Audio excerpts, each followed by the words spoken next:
그 지금 뭐지 그 데드리프트가 아까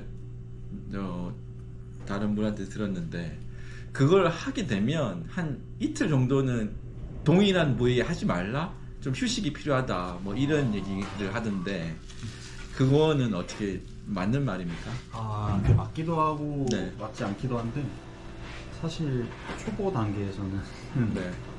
그냥 무분할로 해도 무방하고요. 매일 같은 걸 해도 크게 지장은 무리가 없어요? 없고 물론 뭐 이상적인 거는 뭐 사람들 그 어떤 분이 말씀하셨는지 모르겠는데 그런 얘기 때문에 뭐 3분할로 해서 뭐 이틀 동안은 같은 부위를 안 하고 그 다음에 3일째 되는 날 그 했던 휴식이 부위를 필요하다 또 하고 뭐 이런 얘기를 하더라고. 그렇게 하는데 사실 처음에는 좀 지금 일단은 자세 연습에 중심을 두고 그리고 솔직히 막 근육이 엄청 무리되지 않으시잖아요. 이게 뭐 좀 운동을 아예 안 하시던 분이나 네. 그러면 근데 좀 막 엄청 막 알이 배기고 이런 거 별로 없으시죠? 그러니까 나는 사실 그걸 그러니까 나한테 그랬잖아요. 이게 부상인지 아니면 근육통인지 구분이 필요하다 했는데 그걸 사실 잘 구분을 못했는데 어제 아까 말씀해주신 그 또 다른 지인이 얘기를 하기를 부상이면 허리 펴고 걸어 다닐 수도 없다. 근데 그것도 또 그것도 오해가 있는 거예요. 아예 맞는 말은 아닌 게 일단은 사실 그 삐끗하는 뭔가 할 때 내가 다쳤거나 아니면 뭐 등 근육이 순간적으로 딱 통증이 있거나 하면은 누구나 다 알아차릴 수 있는 그런 부상이거든요. 근데 제일 무서운 거는 안 좋은 습관에 의해서 몸에 데미지가 계속 쌓이고 그러다가 부상을 입는 경우가 있거든요. 애시당초 부상이 오기 전에 맞죠. 좀 그렇게 무리하는 건 아니다. 그치? 그게 맞죠. 예. 근데 사실 이것도 또 성향마다 달라요. 이게 저는 사실 되게 좀 뭐랄까 스스로를 많이 푸시하는 성격이고 좀 정신력을 강조하는 타입이거든요.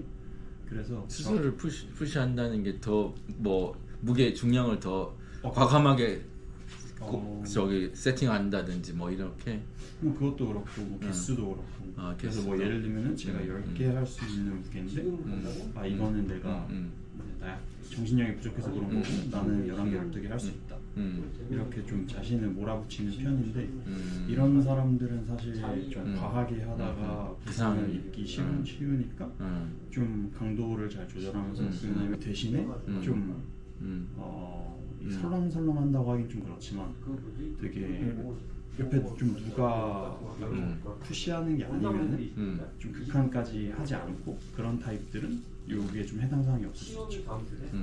그래서 나 두고 아니 사람마다 또 그래가지고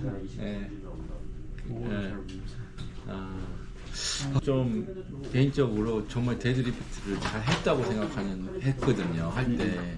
근데 오코치가 갑자기 요추 나갈 것 같은데 그러니까 정신이 번쩍 들더라고요. 그 말이 무슨 말이냐면 아직까지는 이 자세가 몸에 거의 솔직히 난 익혔다고 생각했는데 전혀 안 익혀졌던 상황인 거고 그 얘기를 듣고 나서 또 옆에 또 다른 지인이 아이고 이렇게 하시는 게 아니고 하면서 또 시범을 또 보여줬는데 옆에서 누가 이렇게 등 좀 이렇게 딱 만져주고 할 때랑 나 혼자 할 때랑 아직까지는 좀 많은 차이가 있는 것 같더라고요. 사실 좀 지금 일단은 솔직하게 말씀드리면은 조금 생각을 잘못하신 걸 수 있어요. 왜냐면 아직 2주 됐잖아요. 근데 2주 만에 내가 이걸 마스터했다라고 생각하는 것 자체가 되게 위험한 생각일 수 있고 그래서 되게 초반에 부상을 잘 당하기도 하거든요. 그래가지고 조금 특히 자세 기준에서는 지금 단계에서는 되게 보수적으로 접근을 하시는 게 나은 것 같아요. 이게 또 안 좋은 자세가 습관이 되면 또 계속 가거든요. 차라리 안 좋은 자세가 이미 습관이 돼서 그거를 버리고 새로 배우는 게 훨씬 힘들고 처음부터 배우는 거거든. 그쵸. 골프를 잘못 치게 되면 절대 못 바꾸죠 사실은. 그냥 좀 기본 근데 되게 막 뭐 운동마다 엄청 다르다고 처음 하시는 분들 생각을 많이 하시는데 기본은 다 똑같고 예를 들면은 허리의 아치를 유지하면서 허리가 막 굽지 않게 하는 게 기본이고 나중에 기본은 일단은 종목에 따라 정도의 차이는 있지만 아치를 유지하면서 왜냐면 그게 풀리는 순간 허리로 들고 있다는 얘기이기 때문에 하치로 유지한다면 하면 그럼 전신으로 든다 이런 말이에요. 허리로 드는 게 아니고. 또 관점에 따라 다른데 이 햄스트링과 척추 기립근으로 잘 들고 있다고 생각하면 되죠. 척추 기립근이 어디입니까? 그 등에 보시면 양쪽에 이렇게 운동 선수들 보면은 등판에 되게 척추 양쪽에 기둥처럼 근육이 이렇게 서 있는 거? 예, 그 척추 기립근. 척추 기립근. 그렇죠. 말 그대로 척추를 빵타게 하는 해주는 근육. 그래서 그걸로 잘 듣는. 항상 좀 하실 때 이게 타겟 근육이 어디고 그 다음에 꼭 그 동작의 그 하는 행위 동선뿐만 아니라 그거를 수행하면서 허리라든지 아니면 고관절이라든지 이상적인 움직임이 어떻게 되는지를 일단 숙지하시고 그거를 사실 이게 좀 중요하지 않다고 생각하시는 분들도 있는데 그 이상적인 이미지를 생각하면서 그렇게 하시면 훨씬 도움이 많이 돼요. 근본적으로 허리에 힘이 들어가는 동작들은 없는 건가요? 아니면 있긴 있는데 부수적인 운동, 부수적인 운동들인 거고 그렇죠. 그 대근육을 쓰는 운동들이 아니고. 그렇죠. 왜냐면은 또 생각해 보시면은 그 막 산업 막 재해 그런 교육 막 이런 것만 봐도 뭐 무거운 거 들을 때 허리로 들지 말고 뭐 이렇게 해라 그런 교육 있잖아요. 같은 원리라고 생각하시면 돼요. 사실 허리를 축으로 막 움직이면서 뭔가 힘을 전달하고 이런 행동은 진짜 허리를 망가뜨릴 수 있죠. 그럼 허리 자체로 보면 허리에 힘이 들어가지 않고 뭔가 이렇게 무리하지 않고 최대한 그렇게 하는 게 허리 건강에도 좋은 거네요. 우리 그냥 근무할 때도 보면 막 허리 아파가지고 여기 서서 하시는 분들도 있고 그러잖아요. 그런 분들도 근본적으로 허리에 잘못된 힘들이 계속해서 누적적으로 반복되다 보니 허리에 무리가 가고 뭐 이렇게 생각할 수 있나요? 그렇죠. 그 사실 생각해 보시면은 허리는 움직임을 굉장히 크게 가져가면서 힘을 주는 관절이 아니니까 사실 허리를 고정해 놓고 데드리프트 같은 경우도 보면 고관절의 힘으로 드는 거죠. 허리를 구겼다 피는 게 아니고 이 엉덩이를 그렇죠. 그거를 경첩처럼. 근데 그 경첩처럼 하는 행위를 고관절로 해야 되는데 허리로 하면은 나간다. 그렇죠. 경첩으로 이렇게 하면 안 된다는 거지. 이렇게 왔다 갔다 해야 되는. 그렇죠. 그 똑같습니다. 스쿼트 할 때도 이 고관절과 뭐 아니면은 타겟 부위에 따라서 무릎 관절을 잘 써서 해야지 뭐 허리를 막 왔다 갔다.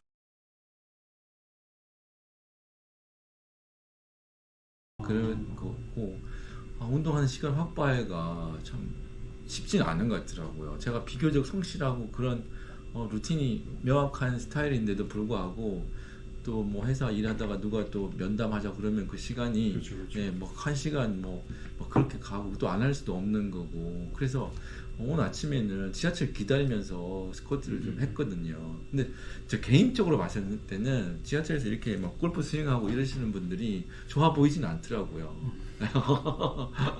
운동 시간 확보를 사실 이런 상황에서 좀 그래도 뭐 예를 들면 뭐 주말에 정말 좀 일이 없고 한간 일요일 저녁에 한다든지 뭐 이런 본인만의 그런 시간 확보 방법이 있나요? 저는 그래서 아침에 하죠. 근데 최근에는 나 때문에 아침에 안 한다. 그리고 또 다른 개인적인 게 있는데 프리웨이트가 아니라서 그건 머신이죠. 그 운동 시간은 사실 어떻게 보면 좀 말장난처럼 들릴 수도 있는데 이 좀 관점의 차이인 것 같아요. 사실 그 얘기를 저도 되게 많이 듣거든요. 저도 사실 주변에서 뭐 회사뿐만 아니라 지인들도 운동에 대해서 왜 그런지 모르겠는데 많이 물어보니까 다 그러고 싶어서 물어보는 겁니다. 네, 근데 이게 접근이 잘못된 게 내가 다른 걸 다 하고 남는 시간에 운동을 하겠다 이렇게 하면은 사실 못하죠. 이거는 꼭 운동뿐만이 아니라 뭐 그러게요. 자격증 공부도 네. 뭐 우선순위를 영어도 앞으로 더 그렇고 당겨야 되는 거죠. 되게 네. 조금 음. 그래서 맞아요. 이걸 먼저 하고 이걸 먼저 넣고 그 다음에 나머지를 사실 끼워 넣으면 아, 네네. 가능하고 근데 사실 그 얘기 있잖아요. 이렇게 급한 정도와 필요한 정도의 X축, Y축으로 해서 잡으면으로 나왔을 때 이게 중요하지만 급하지 않은 거에 되게 전형적인 운동과 영어 공부 그래서 항상 우선순위에서 밀리게 되니까 당장의 쓰임새도 잘 안 보이고 하니까 그렇죠. 빠르게 뭔가 이렇게 퍼포먼스가 나올 수도 없는 거이니까 좀 하다가 지치고 포기하게 되고 뭐 이런 거 같고 그래서 그걸 운동하면서 뭐 특별히 뭐 이렇게 생각 같은 거는 멘탈적으로는 뭘 이렇게 아까 얘기 잠깐 했는데 자신을 많이 챌린지 더 해야지 뭐 이런 마음가짐으로 하는 겁니까? 아니면 뭐 평온하게 뭐 이렇게 생각을 정리할 덤띵이 있는 걸 가는 겁니까? 아니면 꾸준하게 루틴을 가지고 뭐 아놀드 슈왈츠제네어 같은 그런 이미지를 넣어놓고 하는 그런 생각은 뭐 어떤 식으로 해요? 뭐 이미지 같은 건 잘 모르겠는데 이게 사실 저도 그 정도의 수준은 아니라 이렇게 말하는 게 좀 부끄럽긴 한데 거의 목숨 걸고 하죠. 아 그렇습니까? 그 오늘의 목표치 특히 메인 운동은 예를 들면은 보조 운동들은 아닌데 예를 들면 오늘 하체를 하는 날이면 스쿼트를 오늘 내가 160kg로 5개씩 4세트를 꼭 해야겠다 이런 목표 설정이 있고 아 들어가기 전에 그렇죠. 그게 보통 저는 조금 상향해서 목표를 설정하는 편이어가지고 진짜 컨디셔닝이 조금 사실 긴장도 되고 근데 사실 장단점이 있는 게 이렇게 계속 하게 되면 초중반에는 목표가 달성되고 그리고 어떻게 보면은 이게 되게 무슨 시험 준비하듯이 막 하는 거잖아요. 막 목표가 항상 있고 매일매일. 그래서 발전을 빨리 하는데 어느 순간 이후 좀 지친다. 예, 아니면은 좀 도가 지나치면 이 스트레스로 그치. 목표치랑 그치. 오늘 내가 데드리프트 몇 킬로 해야 되는데 어제 잠도 좀 별로 못 잔 거 같고 좀 그게 스트레스가 될 수 있는데 근데 사실 저는 일반인의 수준에서는 이렇게 좀 푸시를 해야 발전이 있는 것 같고 그 되게 영어 공부랑 저는 좀 엄청 비슷하다고 느끼는 게 나 수능 영어 만점 출신인데 엄청난 이미 그러면 피트니스에 대한 기본적인 그런 건 갖추고 있는 거네요. 근데 제가 말하는 건 회화. 이게 왜 이렇게 말씀을 드리냐면 물론 이 읽고 쓰고 시험도 비슷하긴 한데 운동과 이 외국어 공부가 비슷하다고 말씀드린 이유가 되게 러닝머신 위에 올라가 있는 거랑 비슷한 것 같아요. 그래서 러닝머신은 계속 돌아가고 내가 일정 부분의 노력을 계속 넣으면 나는 현상 유지가 되고 근데 그거를 넘는 노력이나 시간을 넣어야 조금씩 앞으로 갈 수 있는 그런 느낌이라고 해야 되나? 속도를 높여야죠. 그래서 좀 그 운동도 계속 하는 건 맞는데 그래서 되게 지금 헬스장 다니다 보면은 좀 지나면 위원님도 느끼실 거예요. 항상 오시는 분들이 있거든요. 매일 똑같고 물론 그분들의 목적이 달라서 그런 걸 수도 있어요. 그냥 마음의 안정일 수도 있고 그냥 생활의 루틴일 수도 있고 뭐 몸이 똑같거나 더 안 좋아지거나 그런 분들 되게 많거든요. 그래가지고 조금 과하게 근데 영어 회화는 뭐야? 매일매일 해야 된다? 뭐 일정 부분 이상이 되기 전까지는 사실 이게 그 집중하는 기간이 있어야 되는 것 같아요. 어느 정도 수준까지 갈 때까지는 좀 그렇죠. 좀 이렇게 목표치를 높게 설정하고 계속 반복해야지 영어 회화처럼 좀 어느 순간 말이 터인다. 그렇죠. 영어 회화도 뭐 이게 물론 사실 안 하는 것보다는 조금이라도 계속 하는 게 나으니까 습관을 강조하는 것 같습니다. 음. 한편으로 제 개인적인 생각은 하루에 10분씩 그렇게 찔끔찔끔 해가지고 되기가 쉽진 않죠. 뭐 예를 들면은 진짜 막 하루에 앉아가지고 뭐 2시간씩 뭐 3달, 6달 이렇게 조금 집중해서 조금 이 폭발적으로 조금 폭발적으로 발전하는 기간이 발전했잖아요. 필요한 것 같아요. 근데 그냥 적당히 하면은 유지만 계속 되는 것 같아요. 그래가지고 운동 고3처럼 한번 쫙 당겨라. 계속 질질 끌지 말고 고3 때 확실히 한번 당겨서 좋은 대학 가라 뭐 이런 거죠. 예? 저도 조금 민망한 게 운동하면서 선수도 아니고 몸이 엄청 좋진 않으니까 뭘 안 좋습니까? 엄청 좋은 거지. 그래도 1200명 중에서 몸 제일 좋잖아요. 근데 이게 운동 그래도 꽤나 하시는 분들 뭐 모이는 데나 뭔가 있어가지고 가면은 또 저도 그냥 고만고만하고 되게 뭐 평균도 안 되는 집단도 있을 거고 뭐 다른 운동도 마찬가지지만 뭐 좀 하다 보면 본인한테 깨달음이 오는 시기가 또 있더라고요, 그렇죠? 네. 네. 근데 이게 또 상반된 얘기인데 너무 그렇게 매일 하려고 하다가 대부분 그만두거든요.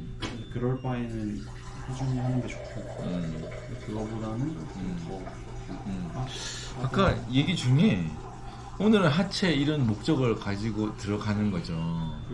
그러면 오늘 하체, 내일은 등, 모레는 가슴 이 정도로 구분을 해서 저는 3분할도 지금 하고 있어요. 꼭 그렇게 할 필요는 없고 저는 무분할도 괜찮아요. 무분할로 조금씩 다 에브리데이 하는 것도 좋다. 저희가 실력이 좀 더 쌓이면 실력보다는 그 지금 자세를 잡는 중이시잖아요. 그래서 그 예를 들면은 유나님이 지금 100kg를 들 힘이 있어도 자세 연습을 하니까 뭐 60kg 이렇게 하실 거란 말이죠. 그러면은 충분한 부하를 몸이 받지 못하고 있으니까 강도가 굉장히 높기가 쉽지 않아요. 물론 올릴 수 있지만 부상으로 이어질 확률이 크고 지금 단계에서는 그렇기 때문에 어차피 몸에 무리가 되고 있지 않으니 그 뭐 이틀, 3일의 텀을 주는 게 의미가 그렇게 높지 않다. 일단 그거의 효과가 별로 없고 뭐 회복할 데미지 자체가 그렇게 많지 않을 수도 있고 네, 맞는 것 같습니다. 네, 지금 사실 그냥 태핑하고 있는 그런 수준인데 지금 바인딩이 뭐가 뚜렷하게 돼 있는 상황은 아닌 것 같아요. 그래도 옆에서 이렇게 꼭꼭 집어줄 사람이 꼭 필요한데 박코치 그것도 그런 것 같아요. 박코치나 온코치처럼 네? 근데 옆에서 PT 하는 선생님 봤거든요. 네. 잘 못하는 것 같아. 근데 그것도 맞긴 해. 솔직히 잘 못하는 것 같아. 그러니까 그 리셈벌 하고 싶지가 않아. 근데 그것도 자기 옆에서 그 몸에 자기 얼굴의 성격이 드러나고 자기 몸이 어떻게 생활하는지를 다 반영하는 그런 결과물인 거잖아요. 탁코치나 온코치 같은 트레이너가 없어. 네. 오늘 박코치가 운동 물통을 저에게 기프트로 주셨습니다. 네. 오늘 영상은 여기서 마칠게요. 고맙습니다. 박코치 땡큐. 잘 드시고.